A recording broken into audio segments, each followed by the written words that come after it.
ಹೆದ್ದಾರಿ ಕಾಮಗಾರಿ ವೇಳೆ ಮರದ ಕೊಂಬೆ ಬಿದ್ದು ಕನ್ನಡ ಧ್ವಜಸ್ತಂಭ ಮುರಿದು ಬಿದ್ದ ಘಟನೆ ಹೊನ್ನಾಳಿ ಪಟ್ಟಣದಲ್ಲಿ ನಡೆದಿದೆ.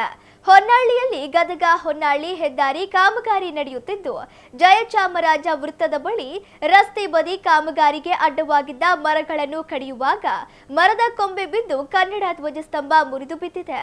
ಕಳೆದ 35 ವರ್ಷಗಳಿಂದ ಕನ್ನಡ ಯುವ ಶಕ್ತಿ ಒಕ್ಕೂಟದಿಂದ ಈ ಧ್ವಜಕಂಬದಲ್ಲಿ ಕನ್ನಡ ಧ್ವಜಾರೋಹಣ ಮಾಡಿಕೊಂಡು ಬರಲಾಗುತ್ತಿತ್ತು.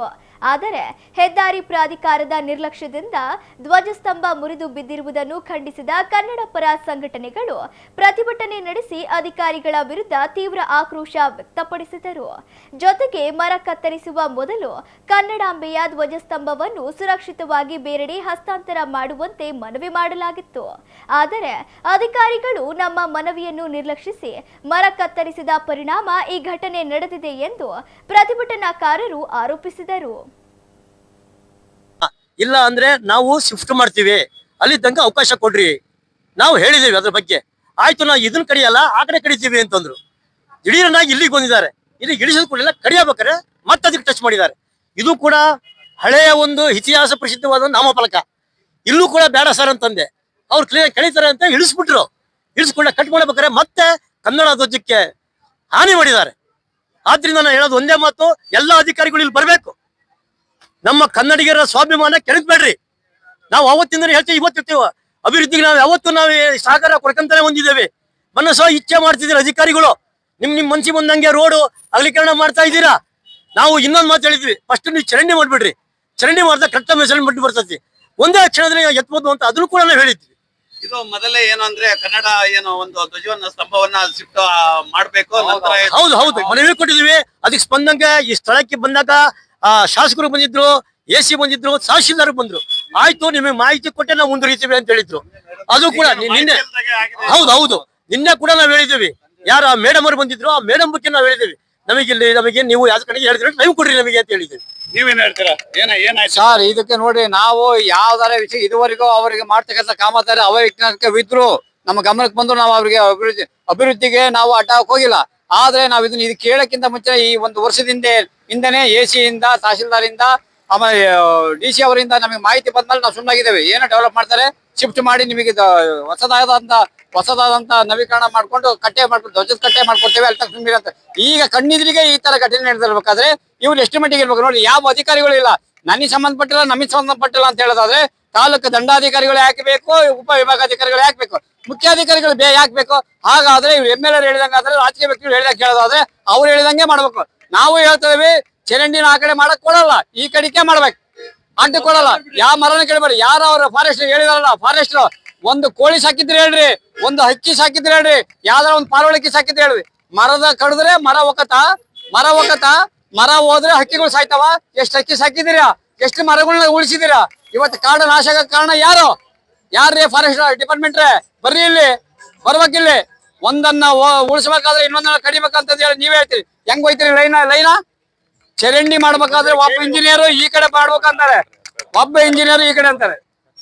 ನಮಗೆ ಈ ಧ್ವಜದ ಕಟ್ಟೆ ಸರಿ ಮಾಡ್ಕೊಡ್ಬೇಕು. ಅಧಿಕಾರಿಗಳು ಸ್ಥಳಕ್ಕೆ ಬರೋವರೆಗೂ ನಾವು ಯಾವ ಕಾರಣಕ್ಕೆ ಇಲ್ಲಿ ಬಿಟ್ಕೊಡಲ್ಲ, ಯಾವುದೇ ಡೆವಲಪ್ಮೆಂಟ್ ಮಾಡಕ್ ಕೊಡಲ್ಲ ನಾವು.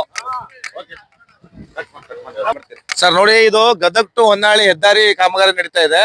ಈ ಕಾಮಗಾರಿ ವಿಚಾರವಾಗಿ ಆ ಕಡೆ ಚರಂಡಿಗಳು, ರೋಡ್ಗಳು ಕೇಶಿಪ್ನವ್ರು ಮಾಡ್ತಾ ಇದಾರೆ.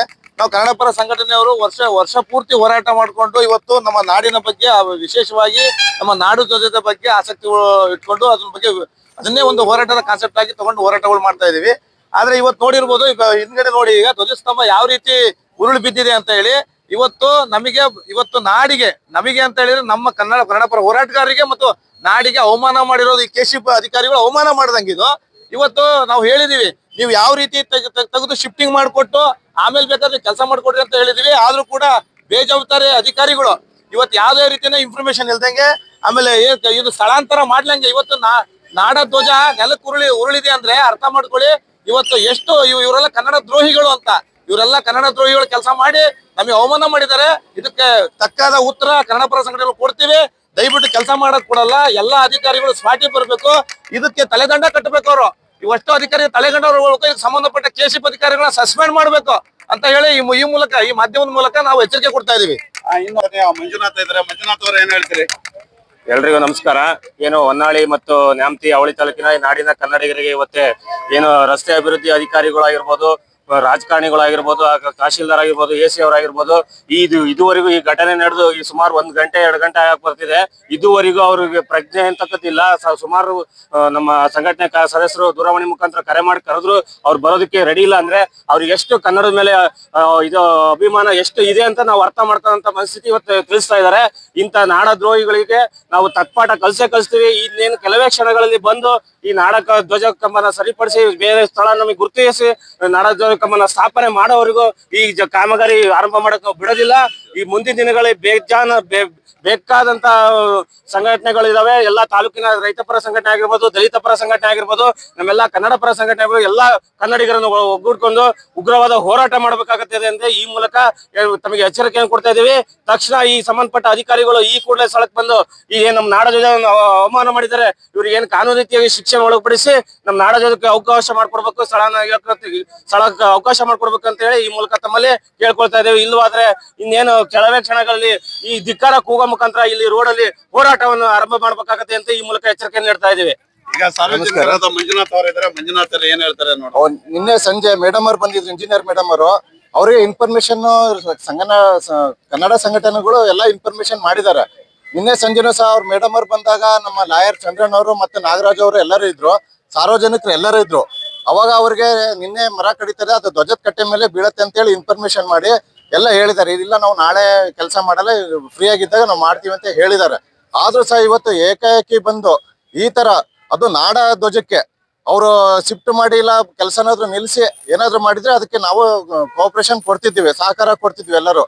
ಆದ್ರೆ ಇವತ್ತು ಏಕಾಏಕಿ ಬಂದು ಮರನ ಕಟ್ ಮಾಡಿದ್ದಾರೆ. ಅದು ಅಲ್ದೇನೆ ಆ ಧ್ವಜನಾದ್ರೂ ಬಿಚ್ಚಿಲ್ಲ ಅವರು. ನೋಡ್ರಿ ಯಾವ ರೀತಿ ಕನ್ನಡ ನಾಡಿಗೆ ಧ್ವಜನೇ ಇದು. ಇವತ್ತೆಲ್ಲಾ ಕನ್ನಡಿಗರಿಗೂ ಅವಮಾನ ಮಾಡ್ದಂಗೆನೆ ಅವರು. ನೋಡ್ರಿ ಇವತ್ತು ಅದನ್ನ ಯಾವ ರೀತಿ ಸ್ಮಶಾನಕ್ಕೆ ತಗೊಂಡು ಹೋಗೋ ತರ ಮಾಡಿ ನಿಲ್ಸಿದಾರ ಅವರು. ಈ ಅಧಿಕಾರಿಗಳು ನಾಡ ದ್ರೋಹಿಗಳಿಗೆ ಇವ್ರಿಗೆ ತಕ್ಕ ಶಿಕ್ಷೆ ಆಗಬೇಕು. ಅಲ್ಲಿವರೆಗೂ ಈ ಕಾಮಗಾರಿನ ನಿಲ್ಲಿಸ್ಬೇಕು. ಆಮೇಲೆ ಇವರಿಗೆ ಯಾವುದೇ ಬದ್ಧತೆ ಇಲ್ಲ. ರೋಡ್ ಮಾಡಬೇಕು, ಯಾವ ರೀತಿ ಪ್ಲಾನಿಂಗ್ ಇದೆ, ಕಂಬ ಎಲ್ಲಿ ಮಾಡ್ಬೇಕು, ರೋಡ್ ಎಲ್ಲಿ ಮಾಡ್ಬೇಕು, ಡ್ರೈನೇಜ್ ಎಲ್ಲಿ ಮಾಡ್ಬೇಕು ಅನ್ನೋದು ಅವ್ರಿಗೆ ಬದ್ಧತೆನೇ ಇಲ್ಲ. ಯಾವ್ಯಾವ ಅಧಿಕಾರಿ ಬಂದು ಯಾವ್ಯಾವ ರೀತಿ ಮನಸ್ಸು ಇಚ್ಛೆ ಬರುತ್ತೆ ಆ ತರ ಮಾಡ್ತಾ ಇದ್ದಾರೆ. ಇದ್ರ ಬಗ್ಗೆ MLA ರಾಗ್ಲಿ, ತಹಶೀಲ್ದಾರ್, AC ಅವರಾಗ್ಲಿ, ಆಮೇಲೆ DC ಅವರೆಲ್ಲರೂ ಬಂದು ಕೂಲಂಕಷವಾಗಿ ಪರಿಶೀಲನೆ ಮಾಡ್ಲೇಬೇಕು. ಅಲ್ಲಿವರೆಗೂ ನಾವು ಈ ರೋಡ್ ಅನ್ನು ಸಹ ಬಂದಿಲ್ಲ ಅಂದ್ರೆ, ಯಾವುದೇ ಅಧಿಕಾರಿಗಳು ಬಂದಿಲ್ಲ ಅಂದ್ರೆ ಈ ರೋಡ್ ಅನ್ನು ಮಾಡಲು ಬಿಡೋದಿಲ್ಲ. ಇವತ್ತಿಲ್ಲಿ ಸಾರ್ವಜನಿಕವಾಗಿ ಎಲ್ಲಾ ಸಂಘಟನೆಗಳನ್ನು ಕೂಡಿಸಿ ಈ ರೋಡ್ ಅನ್ನು ಬಂದ್ ಮಾಡೋ ಸ್ಥಿತಿಗೆ ತರ್ತಾರೆ. ಒಂದು ಎಲ್ಲರಿಗೂ ಇನ್ಫಾರ್ಮೇಶನ್ ಮಾಡಿದ್ರೆ ಯಾರು ಅವರು ಬರಕ್ಕೆ ಅವ್ರಿಗೆ ಮನಸ್ಸಿಲ್ಲ ಇಲ್ಲಿಗೆ. ಮೇಡಮ್ ಅವರೇ, ಈಗ ನೀವು ಕೇಶಪುರಕ್ಕೆ ಇದ್ದೀರಿ. ಈ ಒಂದು ಸಂಬಂಧವಾಗಿ ಹಿಂದೆ ಅಲ್ಲ ಇದನ್ನ ಮನವಿ ಮಾಡಿದ್ದಾರೆ. ಯಾಕಂದ್ರೆ ಇದನ್ನ ಶಿಫ್ಟ್ ಮಾಡಿ ನಮ್ಮ ಕನ್ನಡ ಧ್ವಜವನ್ನ ಶಿಫ್ಟ್ ಮಾಡಿ ಆನಂತರ ಏನಾರು ಮಾಡ್ರಿ. ಯಾಕಂದ್ರೆ ಅಭಿವೃದ್ಧಿಗೆ ಯಾವುದೇ ಕಾರಣಕ್ಕೂ ನಾವು ಅಡ್ಡಿ ಮಾಡಿಲ್ಲ ಇಲ್ಲಿವರೆಗೂ. ಆದ್ರೆ ಈಗ ತಕ್ಷಣಕ್ಕೆ ಏನ್ ಮಾಡ್ಬೇಕಿತ್ತು ಅಂದ್ರೆ, ಈ ಮರ ಕಡಿಯುವಾಗ ಮೊದ್ಲೇನೆ ಗೊತ್ತಿದೆ ಬೀಳ್ತದೋ ಇಲ್ತೋ ಅದು ಬೇರೆ ವಿಷಯ. ಆದ್ರೆ ಒಂದು ಶಿಫ್ಟಿಂಗ್ ಮಾಡ್ಲಿಕ್ಕೆ ಅಟ್ಲೀಸ್ಟ್ ಆ ಧ್ವಜ ಕಂಬವನ್ನ ಶಿಫ್ಟ್ ಮಾಡ್ಬೇಕಿತ್ತು. ಆ ಶಿಫ್ಟ್ ಮಾಡಿ ಕೆಲಸ ಮಾಡಿದ್ರೆ ಇಷ್ಟೊಂದು ನಮ್ಮ ಕನ್ನಡ ಧ್ವಜಕ್ಕೆ ಅವಮಾನ ಆಗ್ತಾ ಇರಲಿಲ್ಲ. ನಮ್ಮ ಕನ್ನಡ ಸಂಘಟನೆಗಳು ಆಮೇಲೆ ಏನು ಯುವಶಕ್ತಿ ಒಕ್ಕೂಟಗಳಿಗೆ ಆಕ್ರೋಶಕ್ಕೆ ವ್ಯಕ್ತಪಡಿಸಿದ್ದಾರೆ. ಈಗ ಅದ್ರ ಬಗ್ಗೆ ನೀವು ಏನ್ ಹೇಳಲಿಕ್ಕೆ ಇಚ್ಛೆಪಡ್ತೀರಾ? ಸರ್, ಫಸ್ಟದಾಗಿ ನಮ್ಮ ಕರ್ನಾಟಕ ಧ್ವಜ ಬಿದ್ದಿರೋದಕ್ಕೆ ತೀವ್ರ ಸಂತಾಪ ಅನ್ಸುತ್ತೆ. ಯಾಕೆಂದ್ರೆ ನಾನು ಕಟ್ ಮಾಡ್ಬೇಕಿದ್ರೆ ನಾನು ಮುಂದೆ ಹೇಳಿದ್ದೆ, ಇವ್ರಿಗೆ ಇನ್ಫಾರ್ಮ್ ಮಾಡಿದ್ದೀನಿ, 2 ದಿನ ಟೈಮ್ ಕೊಡ್ರಿ ಅಂತ ಹೇಳಿದ್ರು. ಬಟ್ ಕಟ್ ಮಾಡ್ಬೇಕಿದ್ರೆ ಅದು ಬೀಳಲ್ಲ ಅಂತ ಹೇಳ್ಬಿಟ್ಟು ಹೇಳಿದ್ರು. ಆದ್ರೂ ನಾನು ಮುಂಜಾಗ್ರತೆ ಇರ್ಲಿ ಅಂತ ಹೇಳ್ಬಿಟ್ಟು ನಾನು ಬಂದು ಕಟ್ ಮಾಡೋವರ್ಗುನು ಕೆಳಗಡೆ ಇಲ್ಲೇ ನಿಂತು ಅದೇನೋ ಆಗಿಲ್ಲ ಅಂತ ನೋಡ್ಕೊಂಡೆ ನಾನು ಇಲ್ಲಿಂದ ಜಾಗ ಖಾಲಿ ಮಾಡಿದ್ದು. ಬಟ್ ಕೆಳಗಡೆ ಬಿದ್ದ ಮೇಲೆ ಅದೇನೋ ಡ್ಯಾಮೇಜ್ ಆಗ್ಬಿಟ್ಟಿದೆ. ವರ್ಕ್ ಆಗ್ತಾ ಇದೆ. ಆದ್ರೂ ನಮ್ಮ ಒಂದು ಕನ್ನಡ ಮನಸ್ಸುಗಳಿಗೆ ಎಷ್ಟೊಂದು ನೋವು ಆಗ್ತದೆ ಅಂತ ಗೊತ್ತಿದೆ. ಆದ್ರೂ ಇಂತ ಒಂದು ಘಟನೆ ಆಗಿ ಹೋಗಿದೆ ಈಗ. ಆದ್ರೆ ಕನ್ನಡ ಮನಸ್ಸುಗಳಿಗೆ ಏನ್ ಹೇಳಲಿಕ್ಕೆ ಇಚ್ಛೆ? ಈಗ ಸರ್ ಅದನ್ನ ಕ್ಷಮೆ ಕೇಳ್ತೀನಿ ನಾನು.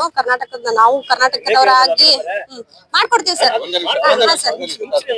ಈಗ ಅದನ್ನ ಈಗ ಅವ್ರು ಹೇಳಿದ್ರಲ್ಲ ಎಲ್ಲಿ ಮಾಡ್ಬೇಕು ಅಂತ ಹೇಳ್ಬಿಟ್ಟು ಒಂದೆರಡು ಜಾಗ ನೋಡಿ ಕರೆಕ್ಟ್ ಆಗಿ ಮಾಡಿ ಒಳ್ಳೆ ರೀತಿಯಲ್ಲಿ ಚೆನ್ನಾಗಿ ಮಾಡ್ತೀವಿ ಅಂತ ಹೇಳ್ತಾ ಇದ್ದೀನಿ.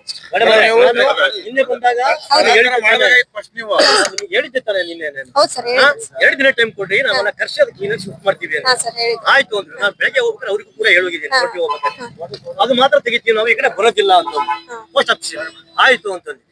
ದಿಢೀರ್ನಾಗೆ ಬಂದು ಈ ರೀತಿ ಮಾಡಿದ್ರೆ ನೀವು ಮಾಡೋದಿದ್ರೆ ನಿಮ್ಗೆ ಗೊತ್ತಿಲ್ಲ ಚರಂಡಿ ಎಲ್ಲಿ ಬರ್ತೈತಿ ಅಂತ ಹೇಳಿ ಹಾ ಸರ್. ಕೇಳಿ ಬರೀ ವಾಪಸ್ ಹೋದ್ರು ನಾವು ಲೈನ್ ಹಿಡಿಯಲ್ಲ ಅಂತ ಹೇಳಿ. ಯಾಕೆ ಈಗ ಅವೈಜ್ಞಾನಿಕವಾಗಿ ಮಾಡ್ತೀರಾ? ಅನ್ಸೈಂಟಿಫಿಕಲಿ ಯಾಕೆ ಮಾಡ್ತಿದ್ದೀರಾ? ಇದಕ್ಕೆ ಏನು ಈಗ ಯಾರು ಹೊಣೆ ಇದಕ್ಕೀಗ? ನೋಡ್ರಿ ಎಲ್ಲರೂ ತಾಲೂಕಿನ ಸಂಘಟನೆಗಳು ಎಲ್ಲರೂ ಒಳಗೊಂಡು ನಮ್ದೇ ಕರ್ನಾಟಕ ರಾಜ್ಯದ್ದು ಧ್ವಜವನ್ನ ಅವಮಾನ ಆಗಿದೆ. ನಮ್ ಎಲ್ಲ ಕೇಶಪತಿಯಿಂದ ನಾನು ಕ್ಷಮೆ ಕೇಳ್ತಾ ಇದ್ದೀನಿ.